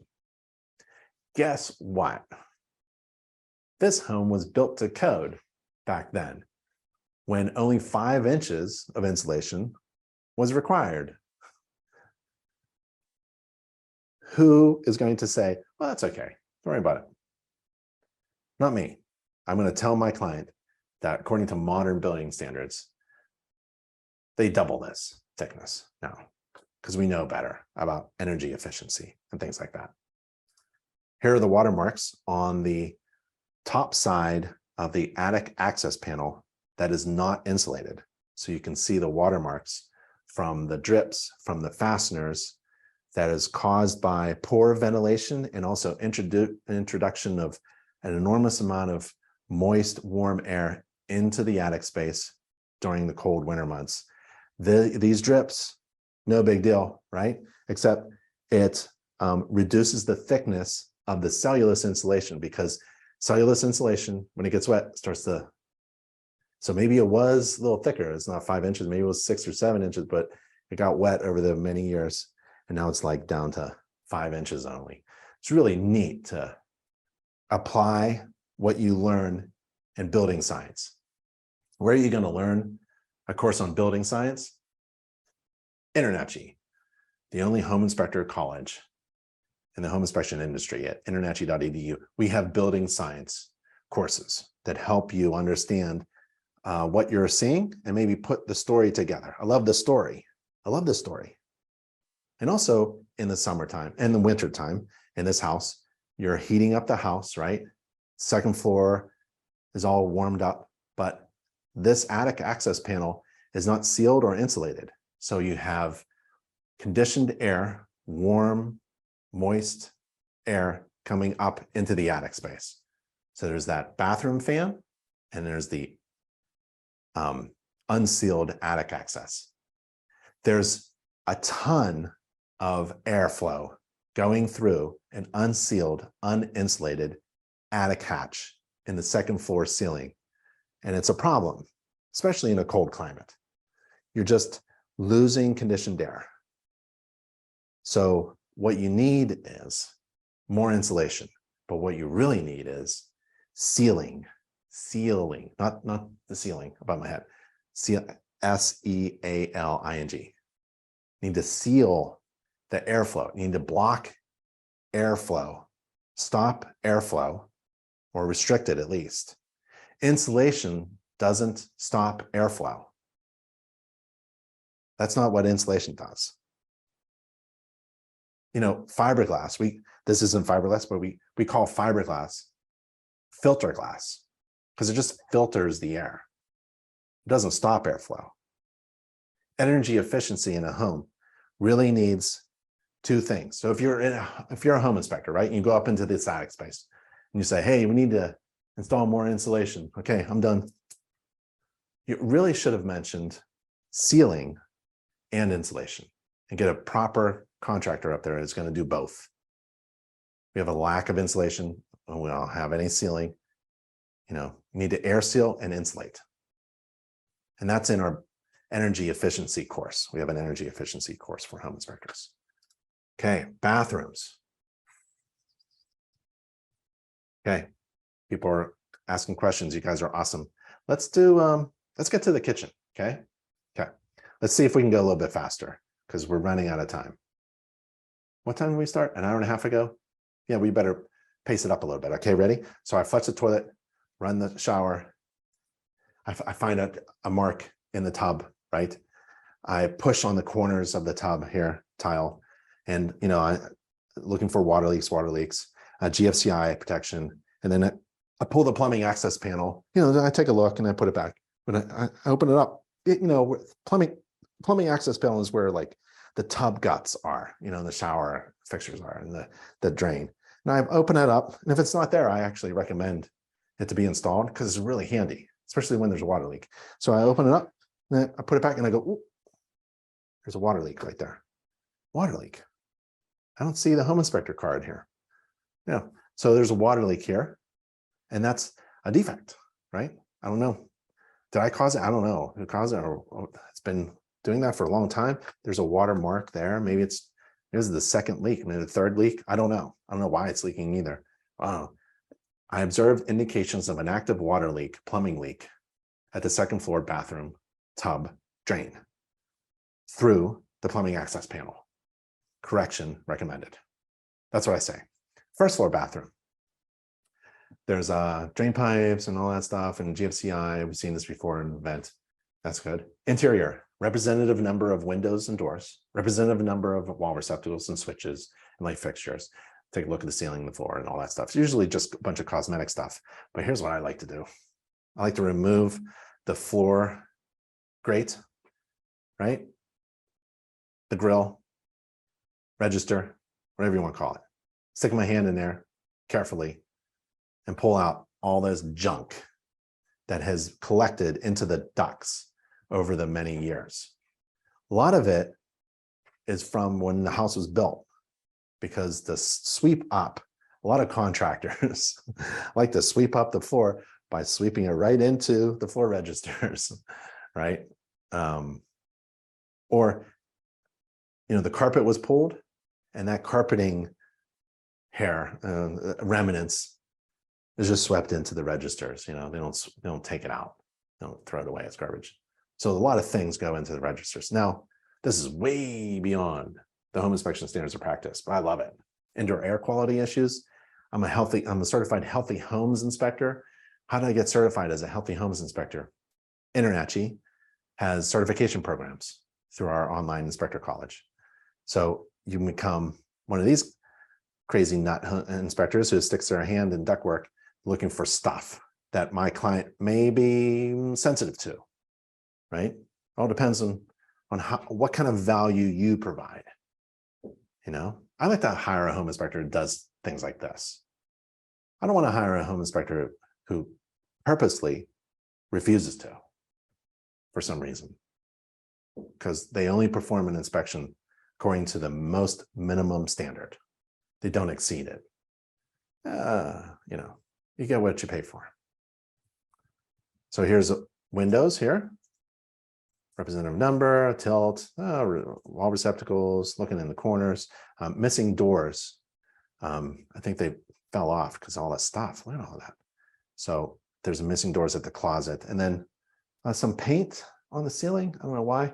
And then there's that, and windows and doors. It looks good, and drapes and front door and first floor and more receptacles and the wall. And then I found a broken piece of furniture. Somebody sat on that chair and broke it, and it wasn't me. So I want to put it in the report. I observed broken furniture. Here it is. It wasn't me, right? I don't know. Could be someone else at the time of the inspection, before the inspection. It could be the homeowner, the occupant, the renter. I don't know, but I'm not going to get blamed for this. In fact, the way to not get blamed for it is to tell everybody about it. Be really transparent. This is what I found. It's broken.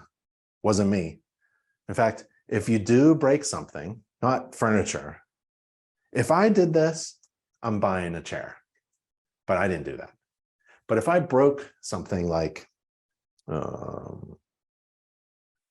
I test a GFCI tester, if I test a GFCI receptacle with my tester and it doesn't reset, I didn't break it. I found something broken. I'm not repairing that GFCI. I'm putting it in the report as a repair recommended. If I said this before about dishwasher, if I turn on the dishwasher and it leaks all over the floor because the gasket is or whatever, something, I'm not paying for that. I'm going to wipe it all up and put it in the report as a repair recommended. I'm there to break stuff, to find things that are broken, and to have things break in my hand, because I'm doing a visual inspection, but I'm using normal operating controls and test buttons. Like, everybody should test their smoke detector. If I test the smoke detector and it falls off the ceiling, hits me in the head, you know, knocks some sense into me, and it's all broken or something, right? I'm not buying a new smoke detector. I'm taking a picture of it and recommending that a new smoke detector be installed, because I'm just testing it with my finger or the test button and it broke. If I open up a garage door opener, you know, with the wall button, and it falls off the rail, I'm putting that in the report as a problem. If I fill up the whirlpool tub in master bathroom, right, that nobody uses, and then I drain it, and water starts to come out in the ceiling below it, right? Well, I'm going to stop the water from doing more damage, but I'm not repairing that. I may have broken something, but it's not my responsibility. It's my responsibility to put in the report defects that I both observe and deem to be material. That's what I'm responsible for. If I am poking that porch post in the back, remember the picture earlier, and I was poking the porch post and my screwdriver goes through the porch post because it's rotten.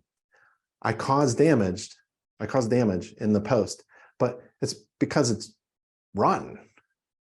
My screwdriver didn't do it. My screwdriver just discovered it. In fact, I like to leave my screwdriver in something that's rotten and take a picture of it and put it in the report, right? So you're there to do damage. That's your job. And that we wrote an article about home inspectors doing damage during an inspection. And it's in our library of articles at that URL, nachi.org/articles. So take a look at that and look up the word damage, and it's there. It's a good article. I'm in the kitchen. Let's finish this up. Run hot and cold water. There's a garbage disposal. There's valves. There's a drain pipe. Whoop, missing clamp at the electrical line at the bottom of the garbage disposal. GFCI and missing GFCI right there, right? Oh, I think it's that one. That one is missing a GFCI. protection. Dishwasher, ran it, stove, anti-tip, oven, a microwave. It doesn't exhaust outside, it exhausts inside. Microwave works. Here's my infrared pictures. There's a water problem here. My infrared camera picks up a watermark there. That's from the second floor bathroom. No big deal. I like the colorful infrared images. You can do black and white too, and it's kind of like the same. It's not the same really. I like the shock and awe of the colors. And infrared is, it's affordable now. You can get an infrared camera for $500. Every home inspector should have infrared. This is an E5. I don't know if they make them anymore, but a FLIR C2, or there's other infrared manufacturers. I've got them in my tool bag, as backup. But infrared just helps home inspectors do a better job. Infrared allows home inspectors to see things that other inspectors who don't use infrared can't. I see things that other inspectors can't.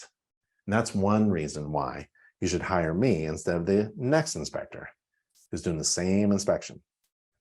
Here's my inspection report. Got really good questions. Green energy. Thanks, Austin. Jenkins, AJ.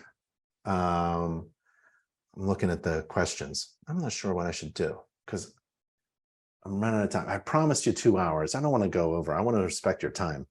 Maybe let's look at the report. Okay, let's go through the report and then I'll do questions. How about that? Because I don't want to leave this.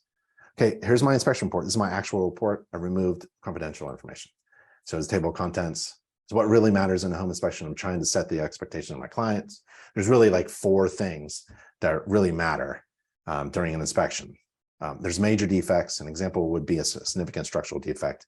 Things that may lead to a major defect, like a small water leak coming from a piece of flashing or something, and things that may hinder your ability to finance or legally occupy or insure the home. And that could be like a structural damage caused by termites. And then there's safety hazards such as lack of GFCI protection. So there's 4 things. We could talk about a lot of stuff during a home inspection. I can shove a lot of information in the inspection report, but it's really, what really matters are those 4 things. And I put that article, which is available for all home inspectors to use, in my inspection report, page 3. It's really important. Some introductory stuff, and then pictures, right? I'm using my mobile software. I'm taking pictures. I'm writing the report as I inspect. So I'm efficient with my time.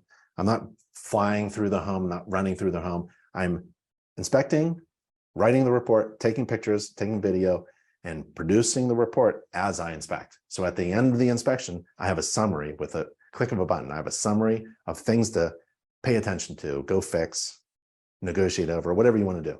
It's a summary of problems that I observed. And then I'll produce the report later. And the report looks like this.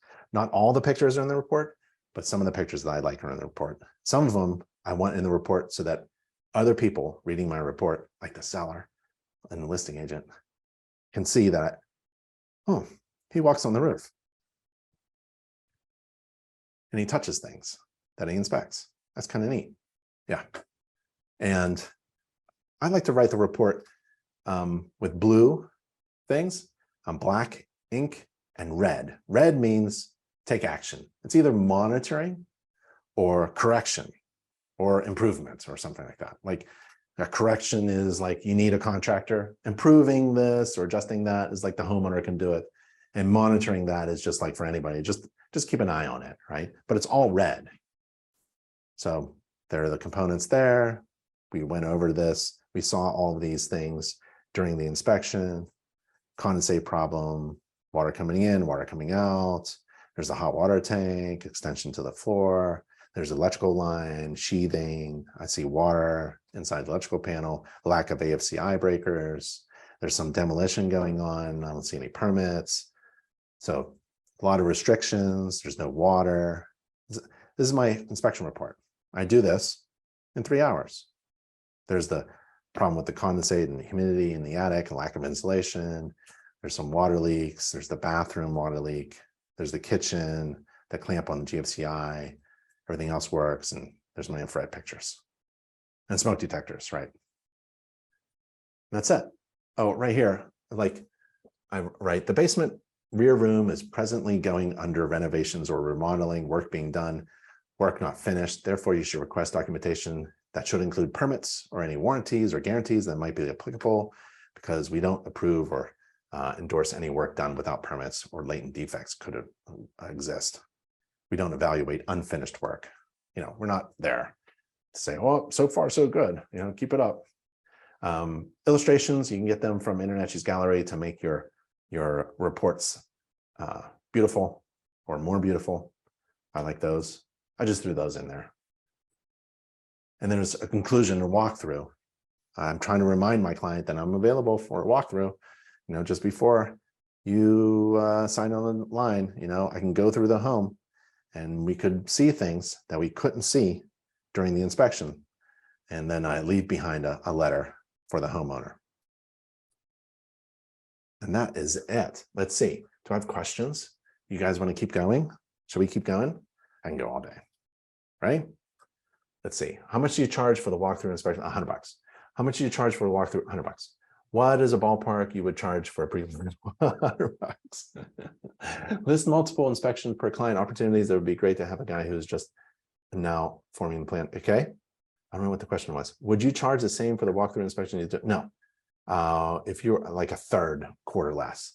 If you're inspecting a mobile home, it's really about time. So it should be about 15 minutes or half an hour. And $100 is probably pretty good. If you're inspecting a mobile home with the water heater behind a wall that you have to unscrew, do you inspect it? Yeah, I just unscrew it. It's no big deal. Taking the screws off. That's what a homeowner would do if they wanted to take a look at their water heater. I don't do anything that like a homeowner doesn't do, right? That's my world. Like anything I touch, anything I open, anything I click, anything I turn on, turn off, that's what a homeowner would do. If a homeowner would do that, if a homeowner would test the GFCI button, test the smoke detector, turn on the dishwasher, that's what I would do. That's what I would. If they would tap on a tile to see if there's moisture damage behind the tile wall, that's what I would do. If they would lean on, a bar inside a shower that they need to lean onto in order to support themselves getting in and out of a tub, that's what I do.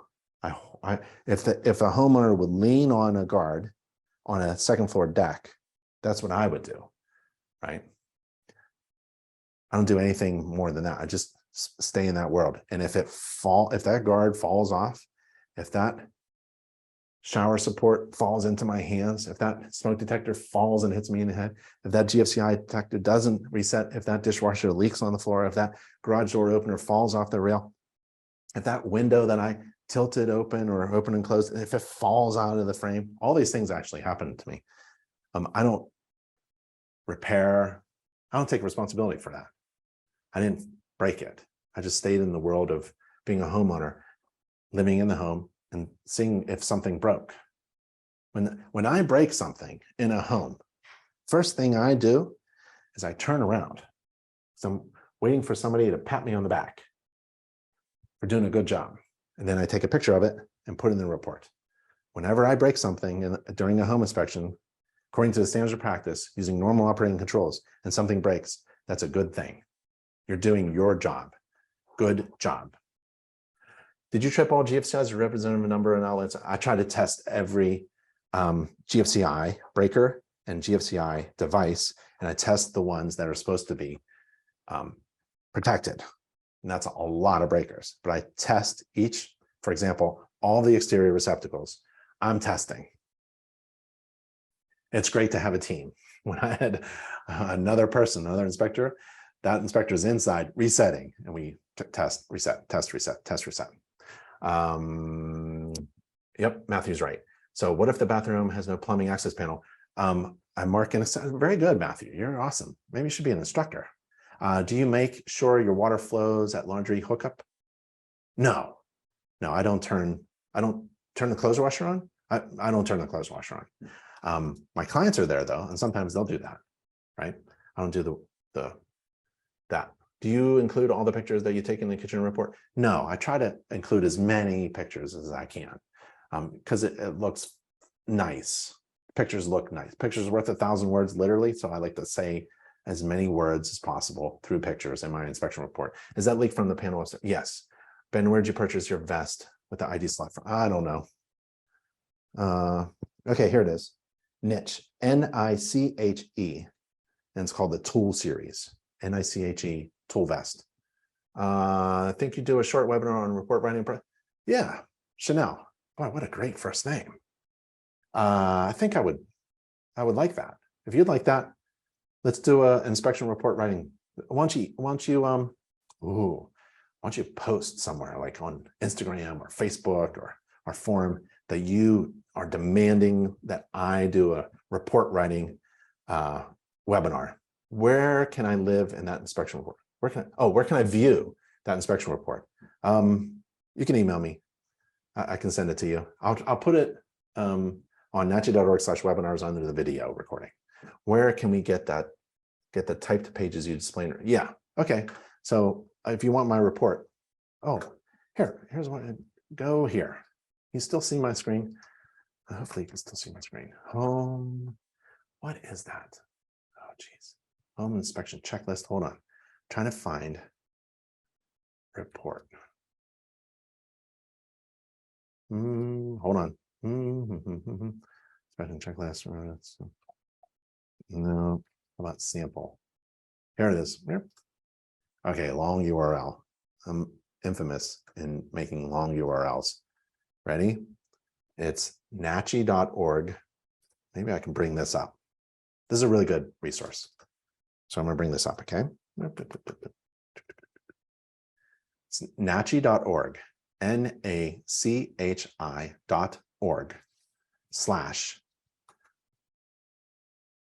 / home hyphen inspection hyphen report, oh geez, hyphen samples. Oh, there. That's the URL. There you'll find a bunch, I'll leave it up. There you'll find a bunch of sample reports written by certified master inspectors, including one of my reports or two of my reports. There's some Texas specific inspection reports there as well, okay? nachi.org / home hyphen inspection hyphen report hyphen samples. Oof, sorry. Questions? Is it possible to find a peer in Edmonton? Can you find a peer? Yes. So here's where you find peers. nachi.org / mentoring. And let me bring this up. For you folks listening to my podcast, I'm bringing up URLs on a little screen. nachi.org / mentoring. Okay. nachi.org / mentoring. There you'll find peers or mentors. If you wanted to find like people in your zip code who are inspectors that you may want to hang out with, I'm doing that today. I'm hanging out with two inspectors, Britt and Chad. nachi.org / chapters. There's that. And nachi.org. And then to find other inspectors, seek.com. So I try to have lunch and a coffee with inspectors around me. So I'm in Raleigh, North Carolina. I think it's at 2 o'clock. I'm having, I don't know, I think we're having coffee or something. And we're going to talk about business and marketing and chapters and events and see what we can do that's fun to get folks together. So those are 3 really good URLs to find other people around you because you're not alone. nachi.org / mentoring, nachi.org / chapters, and inspectorseek.com. Let's see. Can we got a copy of the report? Yep. Do you recommend a combination of smoke and CO detectors? Yes, because that's modern building, right? Do you test the TPR valve on the water heater? Heck no. No way. What if it doesn't reset? You're messed up. Ben, I think I answered, but I would like more insight. I've been in a lot of water heaters that the contractor is running PEX straight out from the top instead of a copper edge. PEX is described. Yeah, there have to be. So manufacturing recommendations for certain components and systems within a house. You have to be familiar with them, or you can have digital copies of the most common, like the PAX distribution panels. where I don't know if you know, like the blue and the red pipes coming out, and they're plastic, and they got these little valves, out of a manifold. Like there's certain things, like, you can't be at an angle, for example. Coming out of the manifold, you have to be straight and it has to have a support. Like if you have a picture of that or some digital representation of that, you can refer to that. You can also write the report later, right, and make an addendum after you do some research. So manufacturer's recommendations, as a home inspector, you're not responsible for knowing and referring to and recommending manufacturer's recommendations or installation instructions. But I would have those available in my inspection software. And also you may want like a binder, right? So you go into your tool bag and like pull out a little binder, something that can be like a little flashcard, be like, let's see, what does that say? Yeah. Okay, got it. And then continue. So that you're not responsible for manufacturing recommendations or manufacturing installation instructions. If you know plumbing and electrical knowledge, should you take classes for them in order to become an inspector? If you have no plumbing electrical knowledge, should Carla, go to NACHI.org and take some classes, right? You can even take the exam, the online inspector exam, without being a member, without paying for it, because it's free and online to the public. So take the online inspector exam and test your knowledge. It'll tell you where you're strong and where you're weak. And if you're weak in a certain area, like electrical or plumbing, it will give you a recommendation like, oh, why don't you take our plumbing course, right? And then to access the plumbing, you have to be a member of InterNACHI. It's only $49. Try it for an entire month for $49. Take any, or go back to the beginning of this recording and get a free membership. I think I gave you a free membership using a code. And yeah, you should always be learning. Never stop. That's why InterNACHI, it's really important to hire a home inspector and be a home inspector of InterNACHI, because we require all of our certified inspectors to take continuing education. Your real estate agent that you're going to meet tomorrow is required to take 8, maybe 12, maybe 6 hours of education every year or every other year. That's like nothing.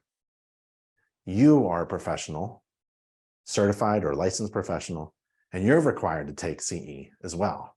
And if you're InterNACHI, our level is really high. You got to take 24 hours. Now, if you're in, it sounds like a lot, 24 hours, but if you're into it, like you do like an hour here, an hour there, you go to a convention, you go to a chapter meeting, it adds up like that, right? It's very easy.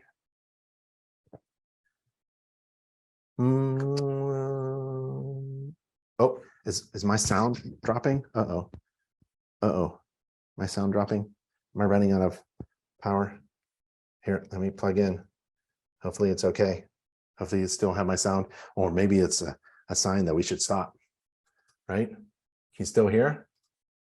I don't know. Okay, maybe we should stop. That was a lot of fun. That was 2 hours. I hit my goal. So let's go back up. NACHI.org/webinars is where we are doing free live online webinars. NACHI.org/webinars. Hopefully you can still hear me, but go here, NACHI.org/webinars. I'm Ben Gromyko from InterNACHI. That's the International Association of Certified Home Inspectors. This was a free, live, interactive, online, hopefully valuable webinar. Stay safe and healthy, everybody. And I'll see you on the next webinar. Bye.